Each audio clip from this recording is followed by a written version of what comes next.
Hi అండి. నేను మీ రాఘవరావుని. నీతులు పవన్ కళ్యాణ్ గారికి చెప్తాను. నేను పాటించనని అంటున్న జేడీ లక్ష్మీనారాయణ అండి. జేడీ లక్ష్మీనారాయణ అనే వ్యక్తి హడావుడిగా 2019 ఎన్నికల ముందు పార్టీలో చేరి విశాఖపట్నం పార్లమెంట్ సీటు గెలుచుకున్నాడు. పార్లమెంట్ సీటుకి నామినేషన్ వేశాడు. అది పవన్ కళ్యాణ్ గారు జేడీ లక్ష్మణ్‌కి ఇచ్చిన మంచి అవకాశం అండి. పోటీ చేశాడు. దగ్గర 2,98,000 ఓట్లు వచ్చినాయండి. ప్రజలు జనసేన పార్టీ కార్యకర్తలు కావచ్చు, జనసేన పవన్ కళ్యాణ్ పేరు చెప్పుకొని ఓట్లు సంపాదించుకున్నాడు. కానీ ఈ యొక్క జేడీ లక్ష్మీనారాయణ 20 జాన్యువరిలో ఇక పార్టీ ఓడిపోయింది, పవన్ కళ్యాణ్ ఓడిపోయాడు, ఈ పార్టీకి పుట్టగతులు ఉండవు, ఈ పార్టీ పనికిరాదు అనే ఉద్దేశం ఏం చేశాడు, పవన్ కళ్యాణ్ గారు ఇంక నేను సినిమాలు నటిస్తాను, నటించకపోతే పార్టీ గడవదు కానీ సినిమాలు నటిస్తాను అన్నాడు. అంతే.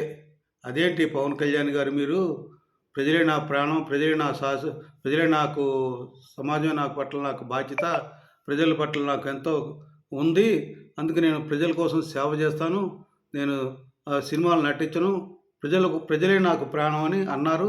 మరి ఇప్పుడు సినిమాలు నటిస్తానంటున్నారంటే అసలు మీకు స్థిరత్వం లేదు, మీరు ఒక మాట నిలబడరు, మీకు మాట నిలకడలేదని చెప్పి అందుకని నేను రిజైన్ చేస్తానని చెప్పి ఒక లెటర్ రాసి రిజైన్ చేశాడండి.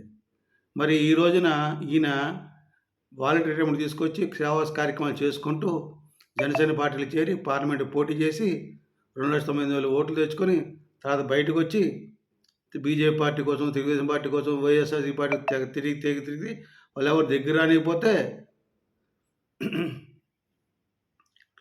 ఒక సొంతగా పార్టీ పెట్టాడు. జై భారత్ నేషనల్ పార్టీ అని పార్టీ పెట్టాడు. 2023 డిసెంబరు చివరిలో పెట్టాడండి. పెట్టి పోటీ చేశాడు విశాఖపట్నంలో ఒక ఎమ్మెల్యేగా. 5,000 ఓట్లు వచ్చినాయండి. కేవలం 5,000 ఓట్లు. అదే నియోజకవర్గంలో పార్లమెంటు పోటీ చేసినప్పుడు మెజారిటీ ఓట్లు ఈయనకి పడినాయి. అందుకని అక్కడ నేను గెలుస్తాను అనుకొని అక్కడ పోటీ చేశాడు. అంటే ఆయన ఉద్దేశం ఏంటి, అప్పుడు పార్లమెంటు పోటీ చేసినప్పుడు పడిన ఓట్లు నన్ను చూసి ఓటేశారు, జేడీ లక్ష్మణ్ చూసి ఓటేశారు, పవన్ కళ్యాణ్ కాదు, జనసేన పార్టీ కాదు, గాలి కాదు, గుర్తు కాదని చెప్పి విర్రవీగి పార్టీ పెట్టుకున్నట్టు పోటీ చేసి 5,000 ఓట్లు వచ్చినాయి. డిపాజిట్ గల్లంతైంది. ప్లస్ అక్కడ ఒక ఇండిపెండెంట్ ఒక అమ్మాయి పోటీ చేసిన అమ్మాయి కంటే తక్కువ వచ్చిన ఓట్లు. మీరు అర్థం చేసుకోండి. ఎందుకు చెప్తున్నా అంటే,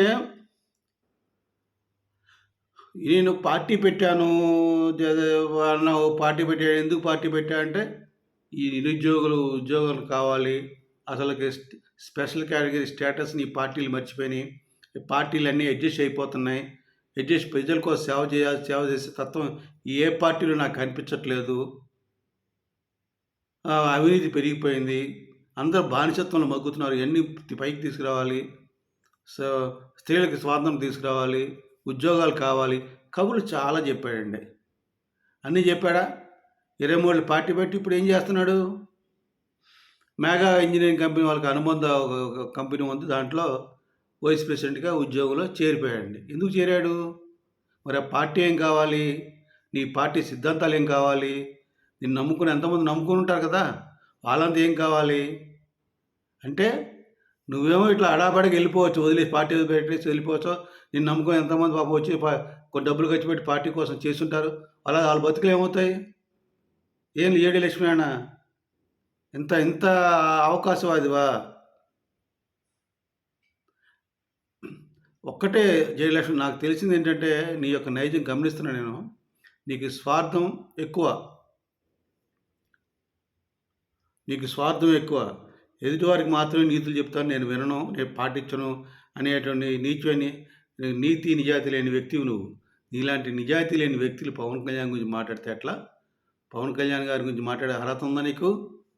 పవన్ కళ్యాణ్ సినిమాలు నటిస్తాను అన్నాడంటే పార్టీ నడవాలి, పార్టీ అడుగు ముందు పడాలంటే డబ్బులు కావాలి. మరి అందరిలాగా డబ్బులు ఎవరి దగ్గర చందాలు వసూలు చేసుకోరు, చందాలు ఇచ్చేవాళ్ళు ఉన్నారు, ఇస్తే మళ్ళీ వాళ్ళకి ఏదో రకమైన మనం ఒక భరోసా, వాళ్ళకి ఏదో ఇవ్వకపోతే వాళ్ళు మళ్ళీ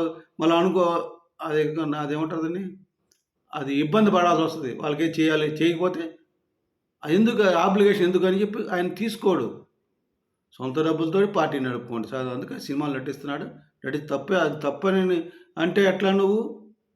నడిచకూడదు అనుకున్నాను. 2 చోట్ల ఓడిపోయాడు. పార్టీ నడవాలి.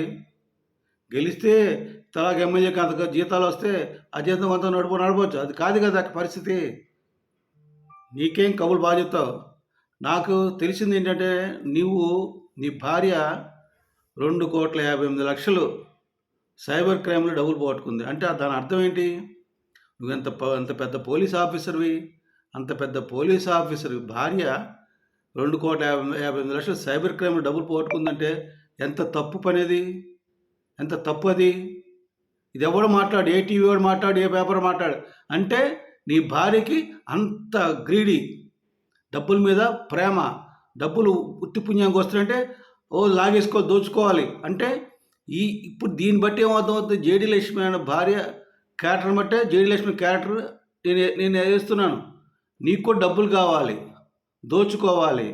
ఇక అప్పనంగా ఒక పూటలోనే కోటేశ్వరులు అయిపోవాలి. అది మీ యొక్క గ్రీడీనెస్ అది. అందుకని ఇప్పుడు మీ భార్యని బట్టి తేల్చవచ్చు నీ క్యారెక్టర్ ఏంటని. నీ బతుకంతా మసకబారిపోయింది. ఇప్పుడు ఉద్యోగంలో చేరి మొత్తం నీ యొక్క క్యారెక్టర్ని బజారున పట్టేసుకున్నావు. ఉద్యోగం చేసుకో, తప్పు. ఎవరు ఉద్యోగం చేసుకోవద్దంటారు, నీ బతకొద్దు ఎవరు చెప్పరు. కానీ ఎదుటి వాళ్ళు నీతి చెప్పడం మానేసాయి, నీతివంతం కబుర్లు మానేసాయి. అదే నేను చెప్పేది. నా ఒకటైనా చివరిగా చెప్తున్నా జేడీ లక్ష్మణ, ఇంకెప్పుడైనా సరే సలహాలు ఇవ్వమాకు. నీ బతుకు నువ్వు బతుకు. నువ్వు, నీ భార్య ఆశాపరులు ఒక పూటకే సామ్రాజ్యం కొనేసుకోవాలి, ఒక రాజునైపోవాలని కళ్ళగానే ఆ గ్రీడీనెస్తో పుట్టి పెరుగుతున్నారు. ఇంకెప్పుడు కూడా సలహాలు ఇవ్వద్దని జేడీ లక్ష్మణ్కి పెద్దవాడిగా సలహా ఇస్తూ విరమిస్తున్నాను.